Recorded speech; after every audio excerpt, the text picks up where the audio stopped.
Very good morning students, welcome to e-learning classes of accountancy. Today in this lecture I am going to explain you two more principles of chapter 3, that is accounting principles. In my last lecture I have explained you accounting period principle and business entity principle. Now in this lecture I am going to explain you materiality principle. Beta, I have explained you a principle that was full disclosure. Full disclosure principle का मतलब क्या है? Full disclosure means all the information related to business must be disclosed to the investors, to the owners, to the shareholders, to the employees of the organization, all the users of the business. The information should be disclosed. That was full disclosure principle. Materiality principle is just opposite of full disclosure principle. Materiality principle says that disclosure of all material fact is compulsory, but it does not imply that even those figures which are irrelevant are to be included in financial statement. According to materiality principle कि सारी information को disclose करना ज़रूरी है, लेकिन जो information immaterial है for the organisation या कोई फिगर ऐसी है जिसका कोई इररिलेवेंट फिगर है, उसको हमें इंक्लूड करना फाइनेंशियल स्टेटमेंट में ज़रूरी नहीं है.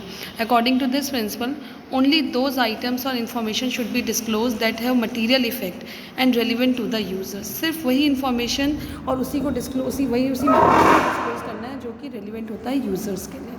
जो फॉर एग्जांपल अगर आपका बिजनेस का प्रॉफिट एंड लॉस है या आपकी बैलेंस शीट है या एसेट्स है या लायबिलिटीज़ या कैपिटल इन्वेस्टमेंट है, अगर ये इन्फॉर्मेशन आप एम्प्लॉयज़ को बताते हैं या आपके वर्कर्स को पता चलता है तो क्या होता है इससे कि आपके बिज़नेस की जो इंपॉर्टेंट इन्फॉर्मेशन है वो लीक हो जाती है.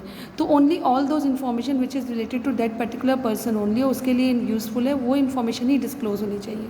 बाकी irrelevant information there is no need to disclose all the information to all the users of the accounting. Is it clear? So according to this principle, only those items or information should be disclosed that have material effect and relevant to the users.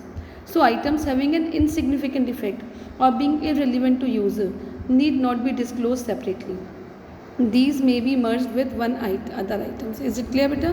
तो सिर्फ वही information जो knowledge दे रहा है, जो effect कर रहा है उस पर्टिकुलर यूज़र को, उसको वही इन्फॉर्मेशन डिस्क्लोज करनी चाहिए. If the knowledge of any information may affect the users decision, it is termed as material information. Material information क्या होती है कि जो भी इन्फॉर्मेशन या डिसीजंस को, यूज़र्स के डिसीजंस को इफेक्ट करती है, that information is known as material information. It should be noted that an item material for one enterprise may not be material for the other enterprise.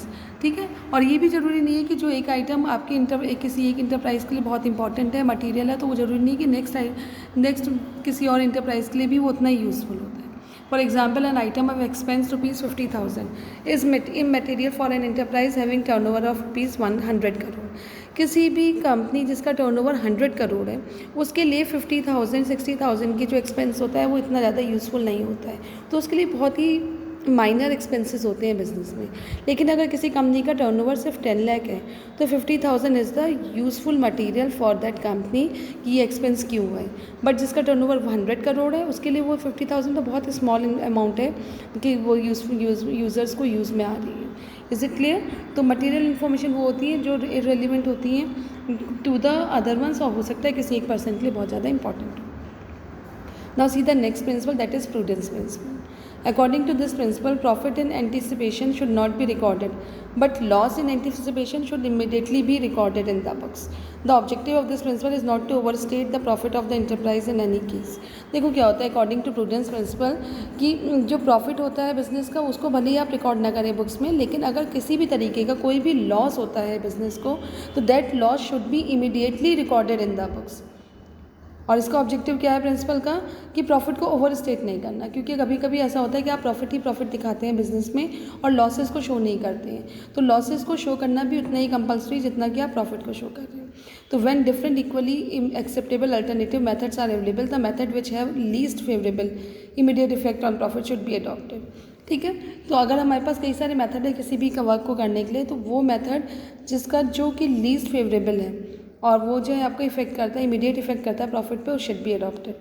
Valuation of stock at cost और realisable value whichever is less. ये example है इसका कि जो हम stock होता है उसको हम कॉस्ट प्राइस पे, रियलाइजेबल वैल्यू पे लेते हैं जिस पे हम उसको सेल ऑफ करते हैं.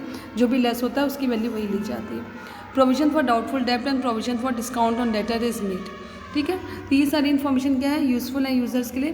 तो all those information which are useful for the users of the accounting information that should be disclose, that is called material in materiality principle. और प्रूडेंस ये कहता है कि all the losses of the business should be immediately recorded in the books.